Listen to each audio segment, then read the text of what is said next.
혹시 그 상장일에는 그 얼마 전에 이것도 이제 제도가 개편되기는 했는데 상장 당일 가격 제한폭은 좀 확대하기로 했습니다. 그렇죠? 맞습니다. 예, 기존에는 63에서 260%. 네. 요게 따상 기준이 260%죠. 네. 근데 요거를 60에서 400%로 맞습니다. 확 늘려버렸습니다. 네. 이거 어떤 의도에서 그런 거예요? 그래서 이게 뭐 그렇게 재작년에 IPO 시장이 핫하고 그랬던 따상 또 나가서 따상상 네. 이런 현상들이 나와서 그런 공모주 시장에 이제 과열된 측면이 있었는데요.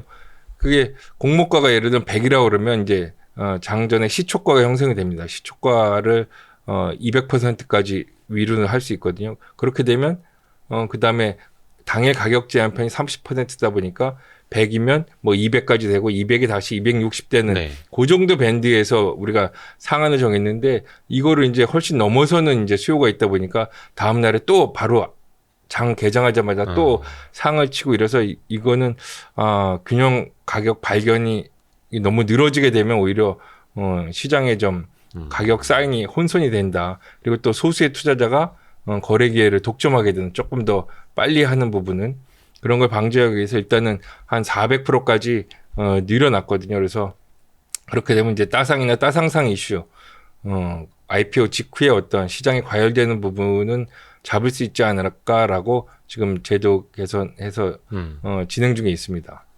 혹시 그러니까 미국처럼 아예 그러니까 이게 상장 첫날 말고 올데이 전체 다 가격 제한폭 상한가 하한가를 없애버릴 계획도 혹시 있나요? 글쎄요, 일단은 우리가 상장일 가격 제한폭 확대만 정도를 생각을 하고 있고요. 그럼에도 잘 작동하지 않는다라고 하면 상장일에 한해서는 조금 더 가격 제한폭을 뭐 할 생각은 있지만 그렇게 일반적으로 가격 제한폭 우리가 플러스 마이너스 30인데 이게 뭐 미국 사례가 조금 예외적으로 그거는 적용이 되고 대만이 플러스 마이너스 10, 중국도 플러스 마이너스 10, 뭐 태국이 한 30% 되고요. 그래서 우리 아시아 국가 사례는 어느 정도 이제 밴드를 두고 가는 부분이라서 미국처럼 가격 제한폭을 폐지하기에는 아직 우리나라 시장의 변동성이나 이런 그런 부분들이 좀 받아주기에는 아직 덜 성숙되지 않았나 그렇게 생각을 하고 있습니다. 역사적으로 예전에 그 상한가가 4%, 뭐 6%, 8%, 15% 이렇게 좀 더 폭이 커졌었는데 그렇죠? 가격 제한폭이 무제한으로 가기에는 아직은 좀 이르다. 네. 좋습니다. M&A 때도 여러 가지 이제 좀 제도 개선이 얼마 전부터 계속 이제 발표가 됐는데 이게 언제 시행될지는 아직은 안 정해진 걸로 알고 있는데 M&A 맞습니다. 때 그러니까 대주주가 25% 이상의 지분을 확보하게 되면 최소한 50%까지는 공개 매수를 의무적으로 맞습니다. 하도록 이 제도를 이제 변경하겠다라고 발표가 맞습니다. 됐습니다. 예, 정확하게 알고 계시네요. 그 예. 취지는 혹시 어떻게 되는 걸까요? 이게 우리가 M&A가 대부분은 이렇게 경영권 지분 양수도 방식의 M&A가 우리나라는 80% 이상입니다. 네. 근데 그렇게 하다 보니까 이거를 경영권 프리미엄이라고 하는 부분을 지배주주가 가져가는 부분이 맞냐. 나머지 일반 투자자는 그런 의사결정 과정에서 소외되고 있는 부분이 어떤 주주평등의 원칙이나 이런 부분에 좀 맞지 않는다. 우리가 해외 사례를 보더라도 EU나 일본 같은 경우에는 M&A 그 의무공개 매수제를 도입을 하고 있고요. 네. 미국 같은 경우에는 명시적으로 도입을 하고 있지만 거기는 워낙 자본시장이 오래 발전을 하다 보니까 이사회의 역할도 세고 그다음에 민사소송 이런 게 발달이 되어 있기 때문에 일반 주주 권리가 충분히 보호되고 있는 그런 측면을 감안해서 작년에 이것도 뭐 한 반년 이상 스타일을 해서 100%까지는 어렵지만 한 50% 플러스 1주까지는 의무공개 매수를 해라라는 제도 개선안을 발표를 했고요. 이게 자본시장 법 개정 사항입니다. 그래서 지금 법조문 마련 작업을 하고 있고요. 그래서 소망스럽게는 금년 중에 이런 법 개정안이 통과되기를 실무적으로 생각을 하고 있습니다. 그러면 내년부터 시행이 될 수 있는. 그렇습니다. 네. 예. 근데 이게 뭐 법 개정이라는 게 저희 마음대로는 잘 안 되고요. 또 국회에서 그렇죠. 또 논의 국회 과정을 일정이 또 거쳐봐야 되겠지만 아마 이런 주주보호 관련 일반 주주보호 관련된 부분은 국회에서도 잘 어렵지 않게 통과될 수 있지 않을까라고 조심스럽게 예상을 하고 있습니다. 그래서 지금 경영자들이 난리가 났답니다. M&A 하려면 올해 안에 해야 돼. 내년에 되면 우리가 프리미엄을 많이 못 받을 수도 있어요. 네. 이게 왜냐면은 사실은 그 경영권 프리미엄이 해외 같은 경우에 뭐 한 많아봐야 30에서 50%인데 우리나라는 거의 100%, 50%, 100% 이게 거의 국룰처럼 특히 이제 뭐 한샘이나 남양유 뭐 이런 사례들 보여주다 보니까 저거를 그 소액주들 몫을 대주주가 혼자 다 빼간다. 왜냐면 대주주 지분율 한 30%만 100% 프리미엄 주고 사면은 맞습니다. 그냥 장땡이니까 네. 그렇게 끝나버렸으니까 요게 조금 어떻게 보면은 소액주주들이랑 대주주들이랑 시간적으로 좀 받아들이는 시차가 네. 굉장히 다를 것 같습니다. 법이 좀 빨리 바뀌길 바라겠고요. 요게 근데 요렇게 되면 대주주들의 과도한 경영권 프리미엄이 과연 사라질 수 있는 것인가? 정책적 효과로 봤을 때는 어떨까요? 근데 이게 뭐 일단은 과거에처럼 대주주가 독점적으로 누리던 경영권 프리미엄은 거품이 이만큼 있다고 그러면 이게 상당히 낮아지고 일반 주주들하고 같이 이거를 쉐어하기 때문에 이 부분의 거품은 빠지고 소액주주들이 이런 과거의 그런 경영권 프리미엄을 나눠서 향유하는 효과가 있을 거라고 생각을 하고 있습니다. 왜냐면 이걸 이제 인수하는 측에서도 대주주 지분만 많이 비싸게 사는 것보다 그렇죠. 어차피 50% 일주를 사야 되기 때문에 모아야 그걸 되니까. 감안해 가지고 프라이싱을 하게 되거든요. 그렇죠. 그래서 약간 대주주한테 많이 주는 것보다 많은 주주들에게 많이 사야 하는 그렇습니다. 옆으로 좀 가격이 예. 퍼지는 효과. 근데 약간 이것도 제가 좀 너무 앞서가는 걱정이기는 한데요. 솔직히 한 50% 이상 이런 식으로 공개 매수를 통해서 지분을 매입하면 이 기업의 경영권 인수한 자가 오히려 독단적으로 경영하지 않겠느냐.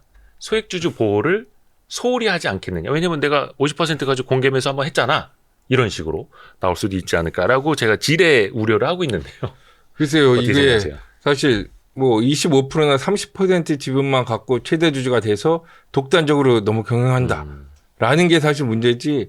사실 절반 이상의 어떤 지분을 가진 자가 책임 경영하는 거를 과연 이걸 독단적 경영이라고 할 수 있냐. 절반 이상 정도까지 갖고 있는데 라고 생각이 들고요. 다만 그럼에도 조금 더 우리가 그런 일반 주주, 소액 주주를 보호하기 위해서 조금 더 생각을 해봐야 될 게 뭐가 없나라는 부분도 금년에도 생각을 하고 있습니다. 예를 들면 뭐 자사주 파트라든가 또 대량 보유 보고 관련된 부분이라든가 이런 걸 해서 이런 그 일반 주주, 소액 주주 보호를 위한 제도 개선 노력은 앞으로도 아하. 계속 진행될 예정입니다. 그 뒷부분에 조금 더 세부적으로 한번 또 여쭤볼게요. 네. 그거는 국장님 혹시 그 증시 격언 중에 소문에 사서 뉴스에 팔아라라는 내용은 알고 계시죠? 예, 알고 있습니다. 그리고 이건 아세요? 혹시 그 선반영 말고 킹 반영. 킹 반영 그래서 되게 킹을- 열받는다 뭐 이런 아니 거죠. 그 킹 받는다가 아니라 예, 킹 반다가 아니에요. 예, 선반영보다 예. 훨씬 더 먼저 많이 아. 반영돼 있다. 킹 반영되어 있다. 아 이거 모르셨구나 우리 네. 국장님. 또 제가 좋은 거 알려드렸습니다. 네. 그러니까 우리나라는 저는 킹 받는다가 열 받는다 이런 걸로 알고서 야 이거 선반영돼서 열 받는다 뭐 이런 건 줄 알았는데 그럴 수도 있겠네요. 예. 아 이게 그럴 수도 있습니다. 근데 특히 우리나라는 소문에 사서 뉴스에 팔아라. 선 반영되어 있다. 킹 반영이 이미 되어 있다. 그래서 킹 받는다. 이게 너무 많거든요. 혹시 이런 거 정부에서도 인지를 하고 계세요? 네, 제가 이제 자본시장 국장 하기 전에 몇 년 전에 자본시장 조사단장을 한 1년 해봤는데요. 네, 네. 이때도 보면 이렇게 주가 조작이나 이런 걸로 이제 조사받으러 오는 사람들 보면 내부자들이 상당히 있습니다. 대주주라든가 또 경영진 네. 또 아니면 그 주변에 있는 무슨 로펌 뭐 회계법인 등등 그러니까 미공개 정보 협력업체, 이용. 예. 미공개 정보 이용으로 오는 분들이 꽤 있어요. 이게 호재성 정보가 나가기 전에 먼저 산다든가 네. 또 악재성 정보 뭐 그런 거 전에 매각하는 사례들이 있어서 대부분은 또 자기네 명의가 아니라 뭐 지인이나 부인 뭐 차명 계좌로 이런 걸 하다가 걸려서 오신 분들이 있는데 그런 부분들의 이제 케이스들이 있다 보면 이제 어떤 시장에 대한 신뢰, 투자자의 신뢰가 많이 떨어지거든요. 그래서 이런 부분에 있어서도 좀 불공정 거래 근절 노력도 굉장히 중요한 테마로 생각을 하고 있습니다. 그렇죠. 우리 이윤수 국장님이 자본시장 조사단장, 그렇죠? 그러니까 네. 자본시장법 위반한 사람들 잡아들이는 역할을 많이 하셨습니다. 나쁜 사람 많이 잡으셨죠? 근데 그거 보면 이런 주가 조작 사건은 굉장히 복잡하고요. 네. 기본적으로 또 죄의식이 없는 경우도 많아요. 내가 좀 보려고 뭐 하는 게 뭐가 죄냐. 이런 게 자본시장법 위반인 거를 자기는 몰랐다라고 주장하시는 분도 있고 특히나 이게 어떤 제보나 뭐 이런 게 없으면 사실 적발되기가 쉽지 어렵죠. 않기 때문에 정부나 수사당국 입장에서도 이 부분을 자본시장이 발전하려면 이런 주가 조작 세력들을 여하에 이거를 잘 제거를 해줘야지 시장이 사람들이 우리나라 시장이 잘 룰 어떤 정상적인 룰 하에 운영이 되고 있구나. 나쁜 자들은 다 솎아내는구나. 이런 이미지를 확실하게 좀 심어줘야 될 필요가 있습니다. 근데 우리가 그 킹반영, 선반영 이야기할 때 이제 미공개 정보 이용 행위를 많이 이야기하게 되는데 그 최근 5년간 증권선물위원회에 올라온 불공정 거래 사건 중에서 미공개 중요 정보 이용 행위가 거의 43%로 제일 많습니다. 그러니까 이른바 이제 정보매매죠, 정보매매. 보면 이제 경영진, 임직원, 그죠, 뭐 그다음에 회계법인, 대주주도 있어요. 네, 대주주도 있고, 뭐 로펌도 있고, 네. 또 언론도 있을 수 있겠고, 네. 참 그 사이에서 또 이제 친구, 지인, 사돈의 네, 팔촌까지. 요거는 좀 너무 처벌이 약해서 이게 근절되지 않는다 이렇게 지적하는 목소리도 많거든요. 어떻게 생각하세요? 그것도 상당 부분은 사실 일리가 있는 지적입니다. 왜냐하면 우리는 지금 이런 주가 조작이 이게 세 가지 유형이 있거든요. 시세 조정, 네. 그다음에 내부자의 미공개 중요 정보 이용, 그다음에 사기적 부정거래라고 조금 네. 더 범위가 넓은 부분이 있는데 요 세 개가 다 형사처벌 대상입니다. 근데 네. 아까 말씀드린 것처럼 이게 점점 다양화되고 복잡화되고 있고 이거 한번 검찰에서 수사를 해서 재판까지 가는데 2년, 3년씩 걸리고요. 그래서 이런 부분도 또 형사처벌을 하다 보니까 입증 책임이 굉장히 강합니다. 이렇게 엄격한 입증 책임을 주게 되고 또 이게 부당이득 수준이 얼마냐에 따라 처벌 수위가 결정되기 때문에 부당이득을 이자가 얼마나 했는지를 입증해야 되는 부분이 쉽지가 않아서 이게 또 재판 가면은 어떤 징역형보다는 집행유예나 벌금 이런 거로 비중이 해서 크죠. 외부적으로 보기에는 처벌이 잘 안 되고 처벌 수위도 약하다 이런 비판이 있었는데 오늘 현재로 굉장히 좋은 뉴스가 있습니다. 아, 그래요? 제가 오전에 정무위 법안소위에서 자본시장법 논의를 했는데 국회 갔다 오셨다고요? 예, 국회 갔다 왔는데 네. 여기에서 이제 두 가지 이거 관련된 두 가지 의미 있는 부분이 정무위 법안소에 오늘 통과가 됐습니다. 오, 네. 하나는 뭐냐면 부당이득 산정 방식을 법제화하는 부분인데요. 이게 부당이득을 어떻게 산정할 건지를 뭐 그 주가 조작 환자들은 이거는 이득이 이게 원래 뭐 내가 정보를 이용해서 한 게 아니라 원래 시장이 좋았다거나 네, 뭐 네, 다른 요인에 의해서 됐다라고 주장을 하면 그거 그렇지 않다라는 거를 반대로 증명하기 굉장히 어렵거든요. 네. 근데 이 부당이득 산정 방식에 대해서 기본적으로는 총 수입에서 총 비용을 제한 거 이거를 주가 조작이 일어나면 기본적으로 부당이득으로 본다라는 부분이 부당이득 산정 방식이 자본시장법 개정안에 지금 들어가 있고요. 네. 그다음에는 형사처벌만 갖고서 하기보다는 이런 행정제재 수단이 새로 도입이 될 예정입니다. 이제 네. 과징금인데요. 네. 경제적으로 그런 경제적 이익을 박탈하는 과징금을 부과하는 그런 제재 수단도 이제 추가적으로 오늘 법안소에서 통과가 됐기 때문에 이런 부분들이 이제 금년 중에 법제화가 이제 완비가 되면 조금 더 그런 처벌에 있어서 강도도 세지고 형사처벌까지는 가지 않더라도 그 증손위에서 과징금을 통해 가지고 이런 경제적 유인을 제거하는 그런 걸 회수하는 그런 부분들이 좀 되면 시장에서 보시기에 주가 조작꾼들에 대한 처벌이 조금 더 강해진다라고 생각을 해주시면 좋고요. 거기에 더 나가서는 작년에도 발표를 했지만 네.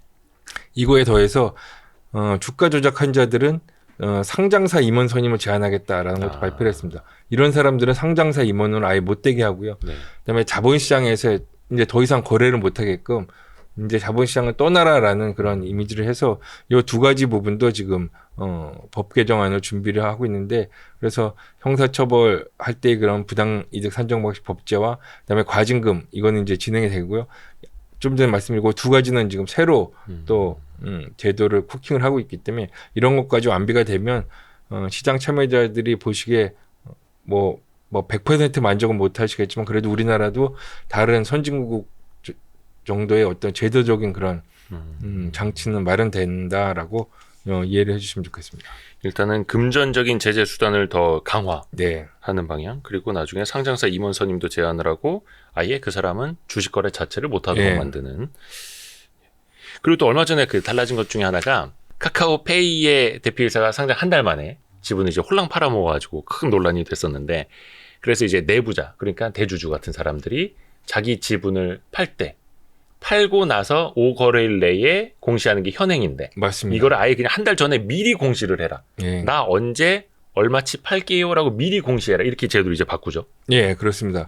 이게 이런 내부자들의 그 대주주나 아니면 임원진들 이런 사람들의 거래는 대량으로 이제 주식 매각이나 이런 게 일어나게 되면 이제 시장에 쇼크를 주고 주가가 하락하는 사례가 이제 발생을 하거든요. 네. 그러면 이제 투자자 입장에서는 자기는 이게 뭐냐, 이거 경영진이 먼저 그렇게 그렇죠. 주식을 던지면 그런 부분이어서 그동안은 말씀하신 것처럼 그런 거래가 있으면은 5일 이내에 사후 공시 정도만 됐었는데 이런 부분들을 내부자가 그런 지분 거래 계획이 있으면은 최소 30일 전에 미리 공개를 해라. 그래서 일반 투자자들도 알 수 있게 네. 그런 제도 개선을 발표를 했고요. 이 부분도 금년 중에 자본시장법 개정을 하기 위해서 지금 노력을 하고 있습니다.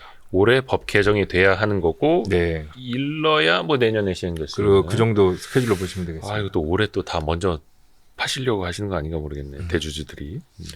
그렇다고 해서 이게 이런 게 제도가 발표됐다고 해서 이거를 막 악용한다기보다 이미 이런 부분들이 정부 발표가 나가면 아까 물적 분할 수도 있고 다 네. 어떤 시장에서의 보는 눈이 있기 때문에 거기에 좀 제대로 되신 분들은 이런 거 함부로 못 해요. 아, 이런 게 정부 정책 발표돼 있는데 대기업이나 이런 데서 이거를 이거 아직 제도가 안 됐으니까 나는 해도 돼라고 하면은 얼마나 시장에서 많이 비판을 받겠어요.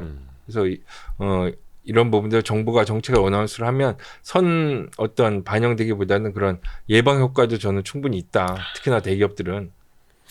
좋습니다. 자, 그리고 배당 관련 제도가 이제 개선이 됐는데 예전에는 12월 말일자로 이제 주주가 먼저 확정이 되고 나서 맞습니다. 배당금이 확정되는 게 거의 한 2월 말, 빨라야 2월 말, 뭐 보통 3월 주총에 그쵸. 예, 결산 재무제표 승인하면서 배당금이 확정이 됩니다. 예, 그리고 배당금은 거의 한 4월 한 둘째 주쯤은 맞습니다. 돼야 들어오고 막 맞습니다. 이런데 이제 그 순서가 앞뒤로 바뀌는 거죠. 네, 그렇습니다. 이거를 다 바꾼다기보다는 이제 그렇게 할 수 있도록 우리가 제도를 열어주는 건데요. 이 부분을 이게 글로벌 스탠다드에 안 맞는 거예요. 그동안에. 예, 그동안에 우리가 하던 게 그러니까 연말에 주주 명부를 폐쇄를 하긴 하지만 굳이 배당받을 주주도 그 시점에 확정할 필요는 없는데 그동안은 다 어떤 상법 해석을 그렇게 해왔는데 그런 부분에 있어서 법무부하고 얘기를 해서 그렇지 않다. 이거는 배당받을 주주 확정하는 건 꼭 연말에 그 주주 명부 폐쇄할 때 안 해도 된다. 나중에 해도 된다라는 부분들을 1월 말에 법무부에서 상법 유권 해석을 해줬고요. 그래서 지금 뭐 상장사 협의회에서도 표준 정관들 개정해서 배포를 해가지고 지금 정관 개정이 이미 착수를 해가지고 금년 정기주총 때 변경을 해서 내년부터 이런 개선된 배당 조치를 적용하겠다라는 뉴스들이 상장사들. 뭐 나오고 있습니다. 현대차도 있고요, 포스코 네. 등등 해가지고 많은 기업들이 특히나 글로벌 투자자들이 많은 데들은 이런 배당 절차를 글로벌 스탠드에 맞게 내년부터는 변경해 나갈 것으로 예상이 됩니다. 그러면 그 시기는 기업들이 알아서 정하면 예, 되는 기업들 근데 아마 내년 이제 정관을 미리 바꿔야 되니까 금년 정기주총 때 정관부터 바꿔놓고. 바꿔놓고 이제 내년부터 적용을 하는 게 많고요.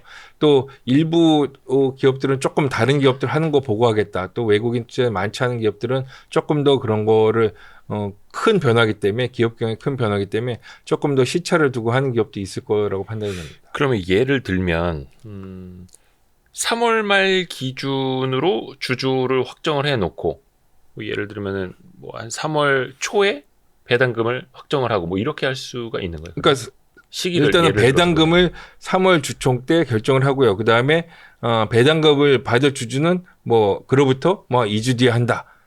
이렇게 뒤에 정하는 거죠.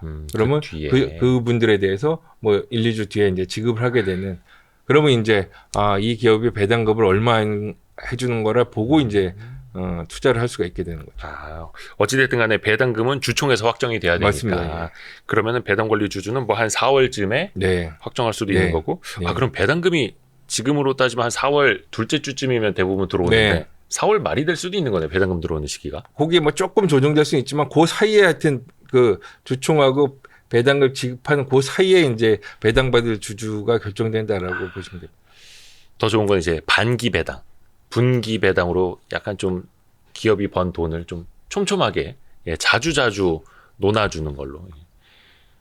약간 그게 좋지 않을까요? 예, 근데 분반기 배당이 우리 기업들이 많지는 않은데 사실 분반기 배당도 이런 식으로 바꾸려면 요거는 이제 조금 상법상이 아니라 복잡해지는데. 자본시장법 개정상이라 요것도 금년 중에는 해서 분반기 배당도 이런 식으로 이런 플로우로 할 수 있도록 상법에 맞춰서 준비를 하고 있습니다. 아하, 좋습니다. 자, 그리고 이렇게 배당 이야기 나오면 항상 이제 많은 분들이 이제 가슴을 치시는 게 우리나라가 사실 주주 환원율 세계 거의 꼴찌 수준 아닙니까?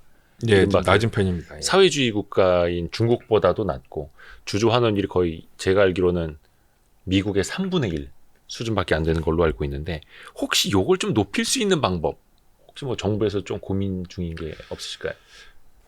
글쎄요, 이 부분도 이 배당 절차를 바꾸게 되면 이게 배당 성향도 좀 높아지지 않을까. 기업들도 약간 투자자들도 배당주 투자를 많이 하게 되고요. 그렇게 네. 되면 또 기업들도 배당에서 조금 더 관심을 갖게 되기 때문에 배당 투자가 활성화되고 그런 배당 성향 제고에도 도움이 될 거라고 생각이 들고요. 또 이것 말고도 배당 말고도 뭐 그런 시장에서 많이 얘기하는 자사주 네. 이슈 이런 부분들도 소각이 좀 잘 안 되고 있고 이런 부분들을 주주 환원율을 낮추는 요인으로 지적이 되기 때문에 그렇죠. 그리고 최근에 또 뭐 기관 투자자들의 어떤 액티비즘 네. 이런 게 좀 더 행동주의. 활성화가 되면 주주 제한 같은 걸 통해서 주주 환원율이 좀 더 올라가지 않을까 그렇게 생각을 하고 있습니다. 요거와 관련해서는 사실 이게 뭐 어떤 기업들 사정에 따라 좀 나눠봐야 될 텐데 이렇게 되면 뭐 너무 이거 기업이 성장을 해야 되는데 이런 거를 다 저 배당으로 하면은 이게 성장이 안 좋은 거 아닌가 라는 시각도 있는데 이거는 좀 나눠서 보실 필요가 있을 것 같아요. 사실 투자 계획이 있고 조금 더 성장해 나가는 기업의 입장에서는 배당을 사실 적게 해도 뭐 투자자가 오케이 네. 하지만 이미 어느 정도 성숙된 인더스트리에서 이거를 뭐 배당을 안 하고 괜히 쓸데없이 과잉 투자를 한다거나 임직원의 어떤 복지나 임금으로 한다거나 라는 부분들은 주주에 대한 신경을 좀 덜 쓰는 부분이기 때문에 이거는 상황에 따라서는 어느 정도 견제 기능이 작동하는 게 맞지 않나 이렇게 생각을 하고 있습니다. 기업의 상황에 네. 맞게 좋습니다.